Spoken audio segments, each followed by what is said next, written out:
দিনরাত অবিরাম দাউ দাউ করে জ্বলছে আগুন, যেখানে শরীর এমনভাবে অঙ্গার হবে চিহ্নও খুঁজে পাওয়া যাবে না।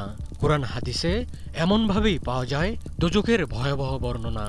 ধর্মীয় মতে মৃত্যুর আগে সেটি দেখার সুযোগ নেই, কিন্তু পৃথিবীর বুকেই আছে এমন এক নরক, যাকে ঘিরে গড়ে উঠেছে নানা রহস্যময় মিথ। যারা সেই জায়গাটি দেখেছেন তারা তাকে আখ্যায়িত করেছেন নরকের দরজা হিসেবে। অনেকে বলে থাকেন এর সাথে নাকি সংযোগ আছে নরকের। সেখানে কাউকে ফেলে দিলে বেঁচে ফেরা মুশকিল, তাকে মুহূর্তেই গ্রাস করে নেবে রহস্যময় সেই দরজা। অদ্ভুত দর্শন এই জায়গাটি দেখতে ছুটে যান হাজার হাজার কৌতূহলী মানুষ।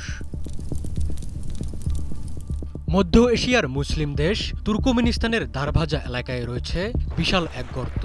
কারাকুম মরুভূমির মধ্যে অবস্থিত এই গর্তে ১৯৭১ সাল থেকে অবিরাম জ্বলছে আগুন। গর্তটি ১৯০ ফুট প্রশস্ত এবং ৭০ ফুট গভীর। দারভাজা গ্যাস ক্র্যাটার নামের এই স্থানটি মূলত নরকের দরজা নামে পরিচিত। জায়গাটি তুর্কমেনিস্তানের রাজধানী থেকে প্রায় ২৬০ কিলোমিটার উত্তরে অবস্থিত। অস্বাভাবিক সৃষ্টি এই নরকের দরজা বিশ্বব্যাপী পর্যটকদের আকর্ষণের কেন্দ্রবিন্দু। রাতের আধারে জ্বলন্ত এই গর্ত হয়ে ওঠে অগ্নিময় এক প্রদর্শনী। এর রহস্যময় উৎপত্তি এবং ভয়ঙ্কর দৃশ্য এটিকে বিশ্বের অন্যতম অদ্ভুত স্থান হিসেবে পরিচিত করেছে। প্রতি বছর হাজার হাজার পর্যটক এই ভয়ঙ্কর সুন্দর দৃশ্য দেখতে ভিড় জমান। বিশেষ করে রাতে যখন আগুনের লেলিহান শিখা দূর থেকে দৃশ্যমান হয়, তখন এটি এক অবিশ্বাস্য দৃশ্যের সৃষ্টি করে। এই নরকের দরজার সৃষ্টি মানুষের হাতেই, আর সেটি দুর্ঘটনাবশত।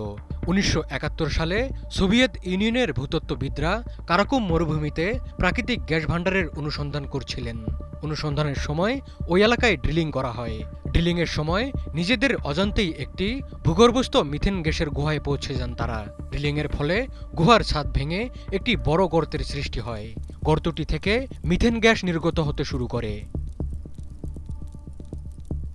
পরিবেশ ও স্থানীয় জনগণের জন্য ওই গ্যাস বিষাক্ত ও বিপজ্জনক ছিল। গ্যাসের বিস্তার রোধ করতে ভূতত্ত্ববিদরা গর্তে আগুন লাগানোর সিদ্ধান্ত নেন। তাদের ধারণা ছিল গ্যাস পুড়ে শেষ হয়ে গেলে আগুন কয়েকদিনের মধ্যে নিভে যাবে, কিন্তু বাস্তবে তা ঘটেনি।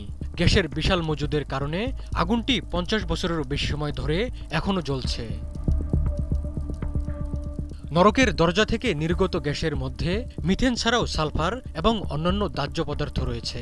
সালফার আগুনের তীব্রতা বাড়ায় এবং ভয়াবহ রূপ দেয়। গর্তের গভীরতা এবং প্রশস্ততা এমনভাবে গঠিত যে এটি গ্যাসের একটি অবিচ্ছিন্ন প্রবাহ বজায় রাখে।